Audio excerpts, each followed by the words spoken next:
Difference between conventional and Islamic banking. What is Islamic banking? It is an ethical banking system which completely prohibits interest, and its practices are based on Sharia laws. Islamic banking is an asset-based financing, and it also doesn't allow prohibited trade elements. For example, one cannot take a loan from an Islamic bank to open a wine shop, or an Islamic bank do not invest in businesses which have any element of gambling. Conventional banking system. It represents an unethical and profit-oriented system. The main purpose of conventional banking is to make money, which is mostly produced through interest. Here are the major differences between Islamic banking and conventional banking systems. Medium of exchange. In conventional banking, the financier gives money as an interest-bearing loan, regardless of how the money is used. However, the Islamic bank purchases the commodity which the client requires, such as a house or a car. Base of profits. Conventional banking charges interest on capital, and that interest depends on the time value. Whereas in Islamic banking, profits are earned through exchange of goods and services. Time value of money.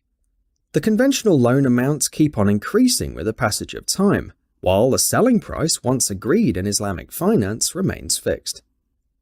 Deficit financing. In conventional banking, the expanded money in the money market is without the backing of real assets, and it results in deficit financing.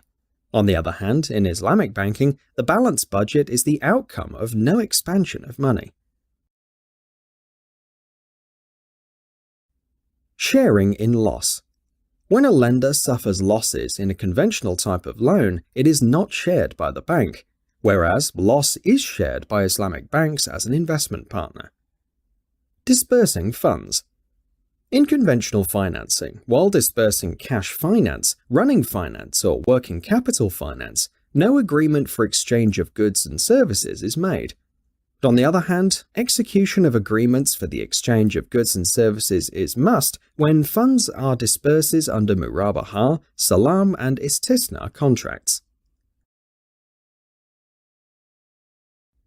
Inflation. In conventional banking, due to non-existence of goods and services behind the money, expansion of money creates inflation, while in Islamic banking, no expansion of money takes place, and thus no inflation is created. Existence of capital goods. In conventional banking, bridge financing and long-term loans lending are made without the existence of capital goods, whereas mushaka and diminishing mushaka agreements in Islamic banking are made after making sure that capital goods exist and before disbursing funds for a capital project. Government loans. In conventional banking, the government may obtain loans easily from the central bank through money market operations without initiating capital development expenditure, while under the Islamic banking system, the government cannot obtain loans from the monetary agency unless the goods are delivered to the National Investment Fund. Growth of a society.